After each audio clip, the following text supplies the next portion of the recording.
Hi friends, ఒక టెంపుల్కి వెళ్ళాను. అక్కడ చింతపండు పులిహోర పెట్టారు. ఎంత టేస్ట్గా ఉందో, తిన్నా కొద్దికి తినాలనిపిస్తుంది. అలాంటి టేస్ట్ మీకు రావాలనుకుంటే ఈ వీడియో ఎండ్ వరకు చూడండి.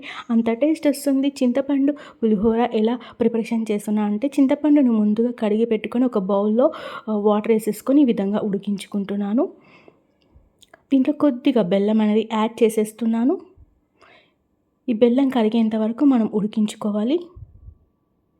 అలాగే అన్నం వండి పక్కన ఉంచుకొని ఒక పక్కన పచ్చిమిర్చి, ఒక పక్కన కరివేపాకు ఈ విధంగా వేసి వాటిపైన అన్నం కప్పి మూత పెట్టి ఉంచాలి. అంటే దాంట్లోనే వేడికి ఉడికిపోతాయి పచ్చిమిర్చి. అలాగే దీంట్లో కొద్దిగా కల్లుప్పు అనేది యాడ్ చేసేస్తున్నాను. అలాగే కొద్దిగా పసుపు అనేది యాడ్ చేసేస్తున్నాను. ఇలా అన్నంలో కప్పి పెట్టడం వల్ల దాంట్లోనే ఉడికి టేస్ట్ చాలా బాగొస్తుంది చింతపండు పులిహోర. నెక్స్ట్ వచ్చేసి ఇది చింతపండు ఉడికిన తర్వాత కొద్దిగా చల్లారిన తర్వాత మిక్సీలో ఈ విధంగా పట్టేస్తున్నాను. వీటిని మొత్తం మనం ఇంకొకవేళ ఇలా జాలి లేకపోతే మీరు కచ్చుప్లో వేసి కూడా మీరు పేస్ట్లా చేసుకోవచ్చు. ఈ పైన చింతపండు గుజ్జు పైది మొత్తం తీసేసుకోవాలి. కిందిది పేస్ట్ మాత్రమే మనం యూజ్ చేసుకోవాలి. ఇది పైది యూజ్ చేసుకుంటే పులిహోరకి అంత టేస్ట్ ఉండదు. అలాగే ఇందాక మనము అన్నం వండుకున్నాం కదా, ఇదంతా ఒక బౌల్లో వేసేస్తున్నాను. దీంట్లో కొంచెం చింతపండు గుజ్జు వేసేసి దీనిపైన అన్నం అనేది కప్పి పెట్టాలి.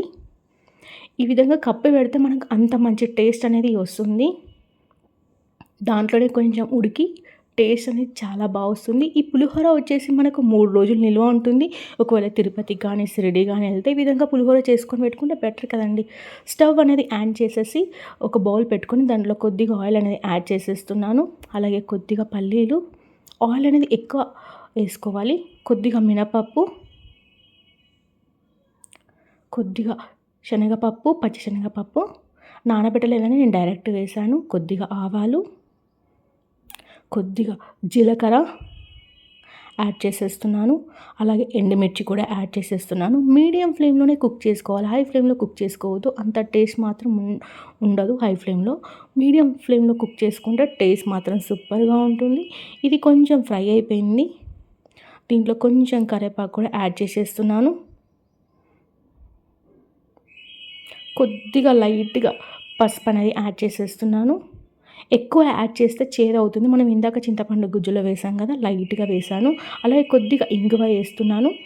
ఇప్పుడు దీంట్లోనే మీరు ఆవాల పొడి వేసుకోవాలంటుంటే వేసుకోవచ్చు, కాకపోతే నేను స్కిప్ చేశాను. ఈ అన్నంని మనం ఇందాక చింతపండు గుజ్జుని కప్పి పెట్టాం కదా అన్నంలో, ఈ విధంగా మొత్తం ఈ విధంగా కలుపుకోవాలి. ఇలా కప్పి పెట్టడం వల్ల మనకి చింతపండు పులిహోర టేస్ట్ సూపర్గా ఉంటుంది. 3 days వరకు ఉంటుందండి. ఈ రోజు కంటే రేపు మాత్రం చాలా టేస్ట్గా ఉంటుంది. ఒక్కసారి ట్రై చేయండి ఫ్రెండ్స్, సూపర్గా ఉంటుంది. మొత్తం ఈ విధంగా కలిపిన తర్వాత మనం ఇందాక మిగిలి ఉన్న చింతపండు పేస్ట్ దీంట్లో యాడ్ చేసేసి మొత్తం కలిపేయాలి.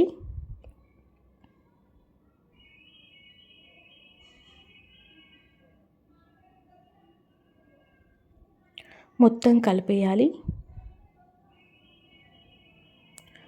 ఇందాక మనం పోపు వేసుకున్నాం కదా, ఈ పోపు మొత్తం దీంట్లో వేసేసేయాలి.